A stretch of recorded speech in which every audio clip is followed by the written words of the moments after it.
But evil lurks in the hearts of men. The shadow knows.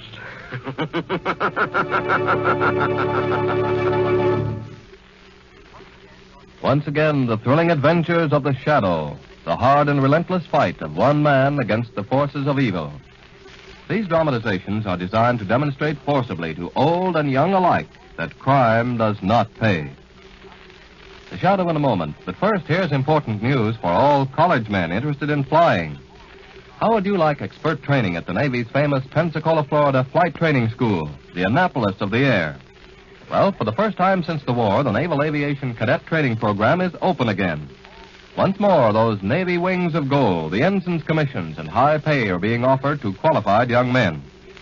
Naval Academy selections are being made now, so if you're single between 18 and 25 with at least 2 years of college, you're eligible to apply. For full information on how to get into this thrilling program, visit your nearest Navy recruiting office. And now to the shadow.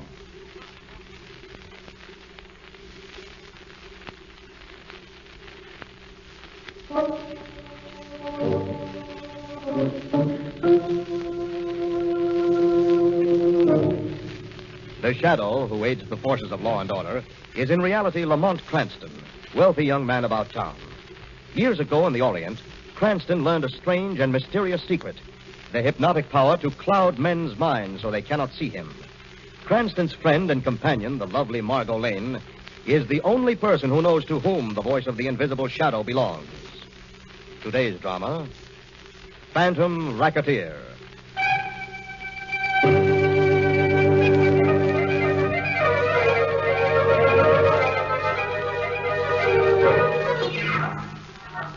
Off the tip of the Florida coast is a group of storm-tossed, wind-swept bits of land called the Keys.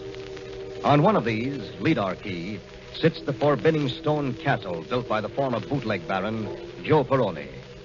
Tonight, as a fierce summer storm lashes the house, its present owner, Miss Manville, and her companion, Hillstead, watch the mounting fury of the storm from a study window. Wind and rain, rain and wind, oh, won't they ever stop? It's more than that, Hillstead. This is my prophecy come true. This is the night I feared. Nonsense, Miss Manville. This is just another summer storm. The Keys get 'em every year. No, Hillstead. This marks his coming. I've had warning. You mean Joe Peroni coming back? Fiddlesticks. He's been dead over 20 years, and you know it. He'll be back. The evil never die. He'll be back to murder us in the night. And if anyone could haunt a house, he should. He's killed and tortured enough men in his day. You mustn't say such things, Gibson. He's here, I tell you, I know. You'd better get up to bed, Miss Manville. This storm... Oh! Miss Manville, what is it? Didn't you see it, Hillstead? Didn't you see it? See what? Out there, in the lagoon, in that flash of lightning. Didn't you see it? No. There! Look! The speedboat that brought Peroni here. There's no speedboat in the lagoon, Miss Manville. I can hear him. He's coming near the house now. Don't you hear him fumbling with the lock on the cellar? I don't hear anything. He's opened it. Now he's in the cellar. He's coming for us, Houston. He's coming to murder and torture us. You're imagining things, Miss Manville. There's no one in the cellar. Come, I'll prove it to you. Houston, where are you taking me? I'm taking you to the cellar to prove that Joe Peroni has not come back from the dead.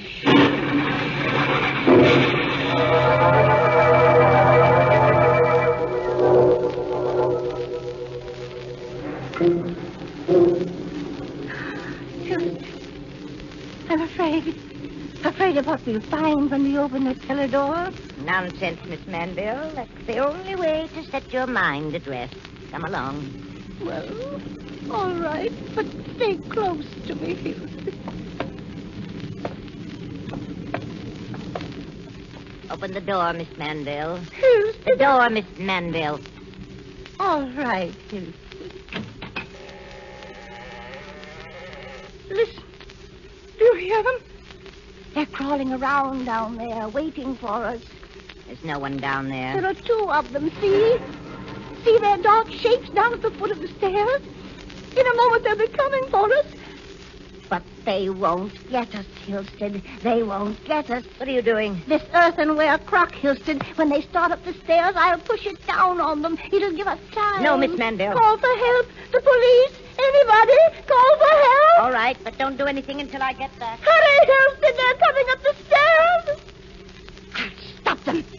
I'll stop them. There. Mandel, what's happened? You heard them, Hilsted. You heard the machine gun. They tried to kill me. I heard no gun, Miss Mandel, only a clap of thunder. You heard no gun? There's no one down the cellar. Look, I'll turn on the lights. There.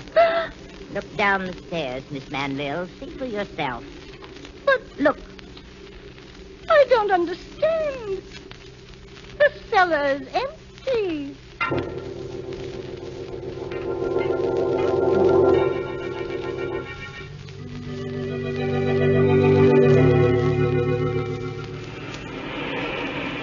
This is the life, Margot. Sun and surf and no headaches. How about one more dip before calling it a day? No, thanks. This sun feels too good. And you're not fooling me a bit, Lamont, Fooling you, darling? About what? about enjoying all this. I know you're bored to death, but a vacation will do you good. Miss Lane, I wouldn't take the most fascinating case right now if it walked up to me Mr. Cranston, Huh? I beg your pardon, sir. You are Mr. Cranston, the detective? Why, yes. My name is Manville, Marion Manville. I live down here on Lida Key. Yes, how do you do, Miss Manville? This is Margot Lane. How do you do? How do you do? He's come back, Mr. Cranston. He's come back to continue his murdering and torturing. You've What? got to help me. Who's come back? Joe Peroni. The racketeer and bootlegger? And murderer.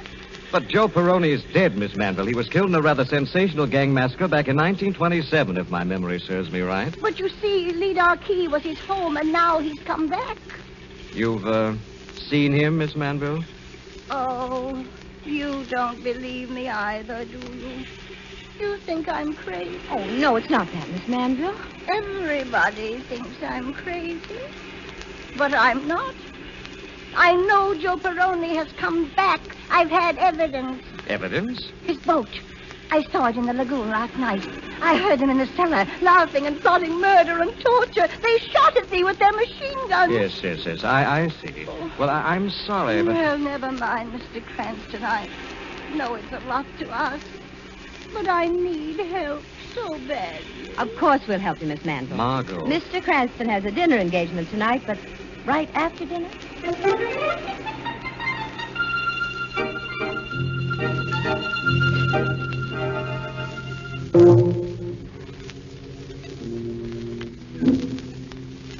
And this is the main hall, Miss Lane.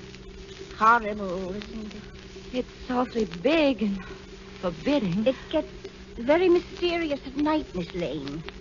There's a brooding evil that seems to hang over it. I do feel the atmosphere, Miss Manville. Where's Lamont? He was with us in the library. Lamont? Lamont, where are you? No coming, darling. Oh, I got interested in some old books in the library. I'm sorry. That's all right, Mr. Cranston. Miss Manville, you mentioned a maid living with you. Yes, Hilsted. Where is she now? I don't know. Mr. Cranston, I'm beginning to worry about Hilsted. Why, how do you mean? She's been acting so strangely lately. Strangely? How? She doesn't see or hear any of the things I know perfectly well are happening. I don't see or hear them because they aren't there, Miss Manville. oh, you startled me. Do you always go around so quietly, Hilstead? These heavy carpets deaden sounds, Mr. Cranston. Oh, you know my name. Of course, I've been listening to your conversation. You always eavesdrop? When it seems necessary. Miss Manville, I came to tell you another storm is coming this way. Another storm? Then he'll be coming back tonight. Nobody will be coming back, Miss Manville, tonight or any night. You seem very positive, Hilstead. You've never seen any evidence of these occurrences that Miss Manville mentions? No. You mind telling us where you've been? Down the cellar. Looking for traces of the ghost Miss Manville thought was shooting at her last night. You found nothing? Not a trace of any ghost. But they shot at me, I tell you. They shot at me. If you don't mind, Miss Manville, I'd like to have a look around the cellar myself. Yes, please do. While Miss Lane and I are down there, Husted, I think you'd better stay with Miss Manville. But I'd feel safer if both of you were together.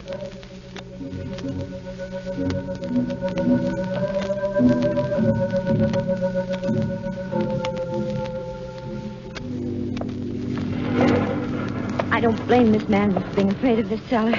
It's like some medieval dungeon.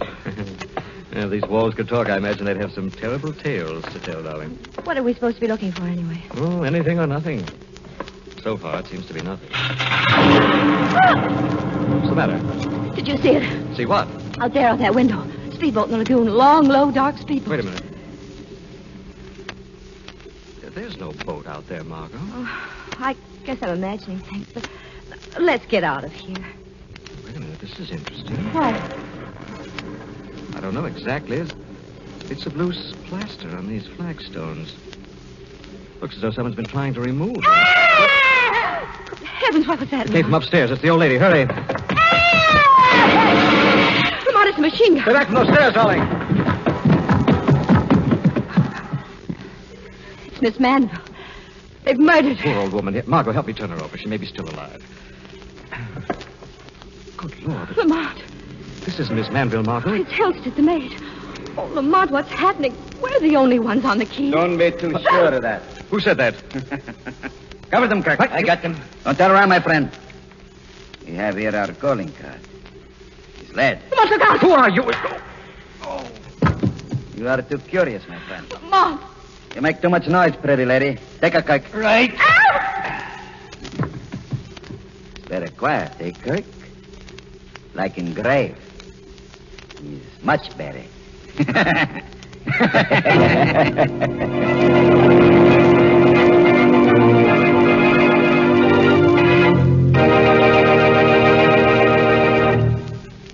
We'll return to the shadow in just a minute, friends.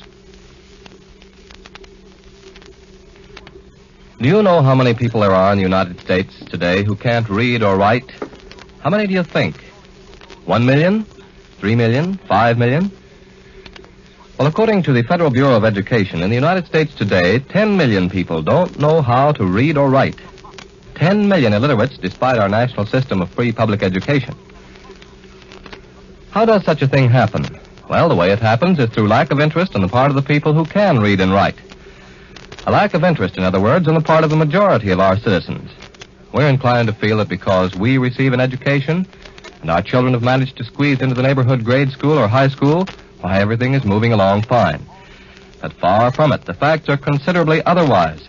The facts are that millions of children in communities all over the United States are receiving far from adequate education due to overcrowded schools, the lack of sufficient well-trained teachers, and other similar conditions. We're citizens, and it's part of our obligation as citizens to support our system of free public education by doing everything we can to improve the schools in our own community. Let's do that. Now, back to the shadow.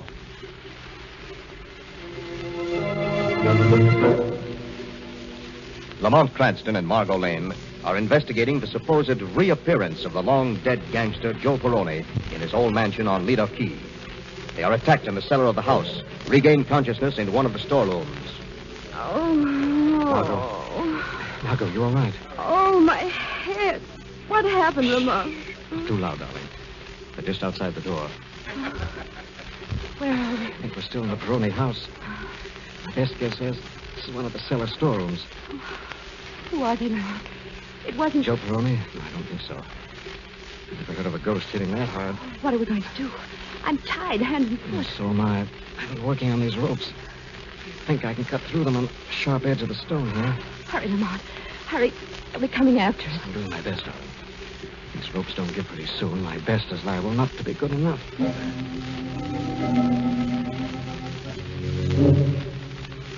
Say, you know that guy in there, Gonzales. Well, how come?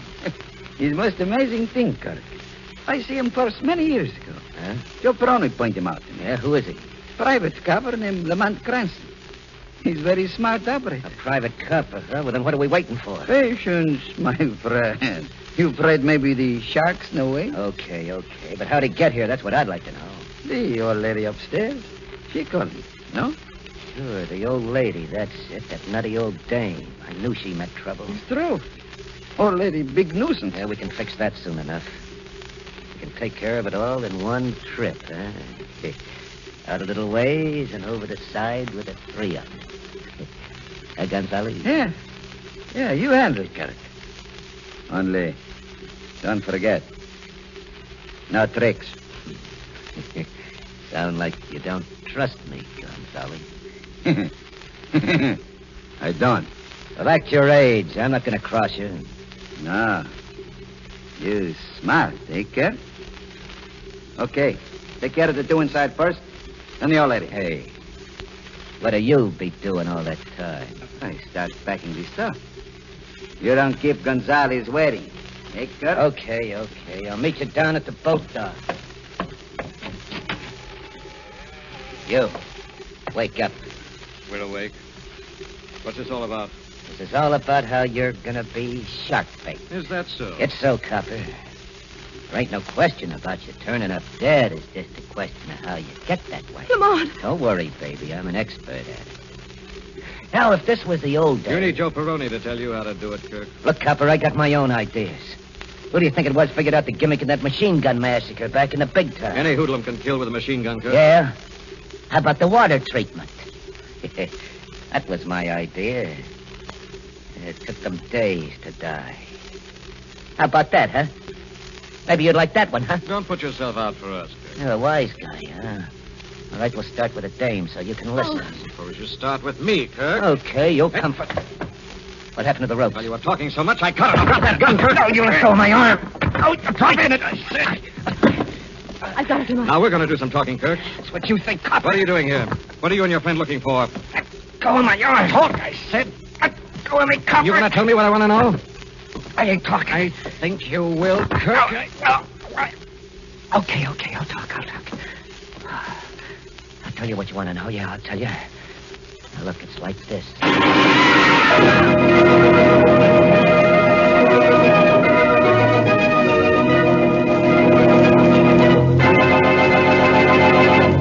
Lamont, are you all right? I'm all right, darling. I don't think our friend Kirk is doing too well. Kirk, can you hear me? Who fired the machine gun? Gonzales, the rat. It's not that I was crossing him. Let me have it through the window. Why should he think you were crossing him? Tell me, what are you after? He wants it all. He's trying to get it all. Get all what, Kirk? Kirk, tell me, what is it you're after? Flagstones. Solid. What about the flagstones? Secret passage. Trap door under flagstone. Kirk.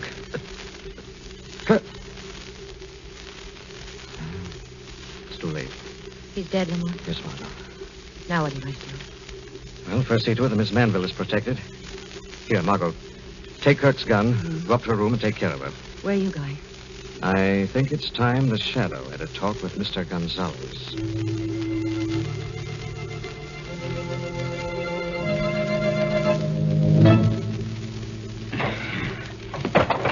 These lazy Kirk. Trying to let Gonzales do the heavy work. I fix him. Maybe the Shadow can help you, Gonzales. Who said this? I'm alone. Gonzales, he began to hear things. Ghosts, maybe. Not a ghost, Gonzales. The Shadow. What? Again I hear it. That voice. Where are you? Right here, at your elbow, Gonzales. No. Don't touch me. Don't touch me. What's the matter, Gonzales? Why, you smashed a whole case of liquor. What do you want? What do you do here? I want the truth about Lida Key, Gonzales. How did you know about this place? No one know about this place. No one but Joe Peroni. Yet I find you here, Gonzales. Only now I find it. After so many years, only now I find it. I see. Yes, I also see why it's been so important for you to find the secret cove. How can you know these things? The Shadow knows, Gonzales. Come here. What are you going to do, Shadow? Lock you in this sub-cellar. Like that. Out of this place. You won't be alone for long, Gonzales. As soon as the storm lets up, the police will be coming from the mainland to keep you company.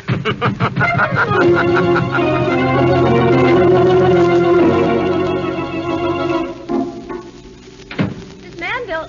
Oh, there you are. Yes, my dear, I'm so glad you came. I'm terrified. You mustn't be, Miss Manville. Everything will be all right. But I heard it again.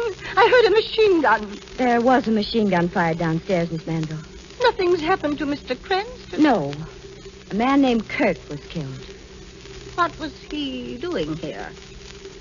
Poor man. I guess now we'll never know. I think Mr. Cranston will be able to find out. He will? Yes. You see, before he died, Kirk said something about flagstones in a sub-cellar. Lamont sent me up here to keep you company while he followed up some lead of his own. I see. It was thoughtful of him to give you a gun, wasn't it? Not that I think we'll need it. I wouldn't be too sure about that, my dear. What do you mean? I think we might very well need it. You're worrying unnecessarily, Miss Manville. In fact, we need it right now, so I'll take it, my dear. Miss Manville! It's too bad, you know. I never thought this would happen. I don't understand. I brought Cranston out here because I thought he'd be useful to me. But now he knows too much. Too much? You can't be serious. Dead serious. Now, this is most unpleasant, but I'm afraid it has to be done. Please turn around, my dear. No, I won't. I couldn't bear to see your face. Turn around. That's it. I'll count 3. 1. You can't do this. 2. You must be crazy. 3. Goodbye, my dear. Oh, this gun misfired. More than the gun has misfired. Shadows, thank heaven, you're... I'll kill her if it's a... You're wasting your time, Miss Manville. The gun is empty. Empty? Surely you didn't think Cranston fool enough to leave you alone with Miss Lane with a loaded gun? Oh, I feel so peculiar. As though I've been dreaming. A horrible dream about murder and... Oh, this gun. Where did I get this gun? What was that? This horrible house. It's haunted. It's evil. You're the evil in this house, Miss Manville. You don't understand. The stage lost a great actress when Marion Manville retired. I retired for my health. But surely you don't believe... I believe a great many things about you, Miss Manville. I believe you murdered Hilstead, your maid, when she discovered your precious secret. And a few minutes ago, you killed your friend Kirk to keep him from telling what he knew. Now that we understand each other, shall we drink to our friendship? Drink? I brought some champagne from the secret cellar. Here, open the bottle, Miss Manville. No. No, I won't. Open the bottle. All right. All right. Now, pour some into these glasses. What? Why, this isn't champagne. It's filled with little white pellets. No. Yes, narcotics. That's what you were after, wasn't it, Miss Manville? You hired Kirk and Gonzalez to move what you thought was liquor. When you found it was a fortune in dope, you wanted to shake your gangsters and have the fortune all to yourself. Kirk? Gonzalez? How would I know where to find such people? You didn't have to find them, Miss Manville. You knew them well. After all, they'd been your husband's henchmen. My husband? Yes, your husband, Mrs. Peroni. You devil! You know everything. But Gonzalez is still alive. He'll see that none of you leaves Lida Key. I wouldn't count on Gonzalez, Mrs. Peroni. Right now, he's locked in a sub-cellar awaiting the police. Ah, that sounds like their boat now, Miss Manville. I'm sure they'll have room in the brig for you as well.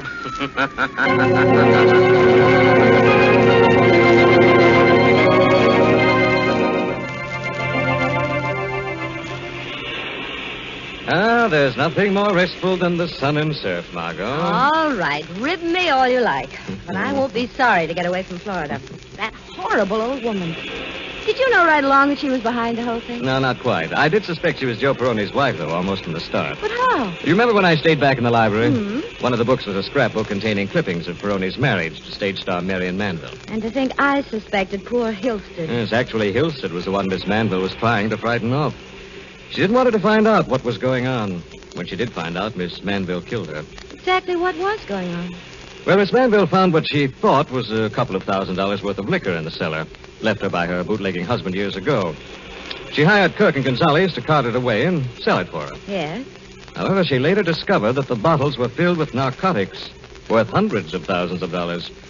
And so she decided to double-cross the two gangsters, keep the money for herself. That's why she hired you. Mm-hmm. Well, the only consolation in the whole thing is that Peroni's ghost didn't really appear.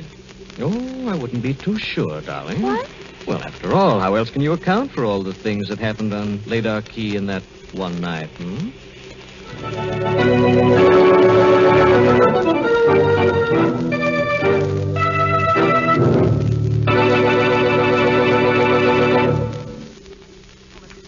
The President of the United States has officially proclaimed this week as National Employ the Physically Handicapped Week.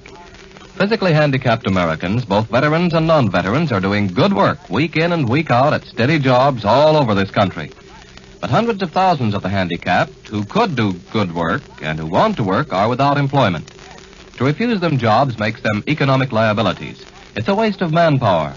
To give them suitable jobs for which they've been properly prepared makes these handicapped Americans economic assets to themselves, their employers, their communities, and the nation. It increases American production. It increases American strength to make a stronger and better America for us all. So hire the handicapped. Give suitable jobs to all handicapped persons, including veterans who are now in training. Remember, it's their abilities that count, not their disabilities.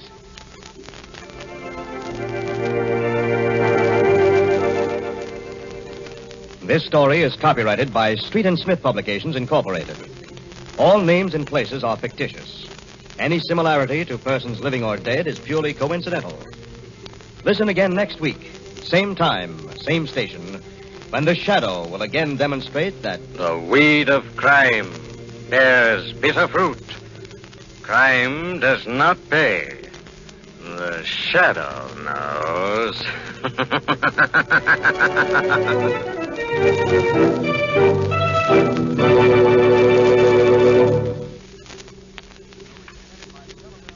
Remember, next week, same time, same station, we'll bring you another strange and thrilling adventure in the Shadow's daring battle against the forces of evil. The part of Lamont Cranston was played by Brett Morrison, Margot by Grace Matthews. This program came to you from New York. Stay tuned now for Quick as a Flash.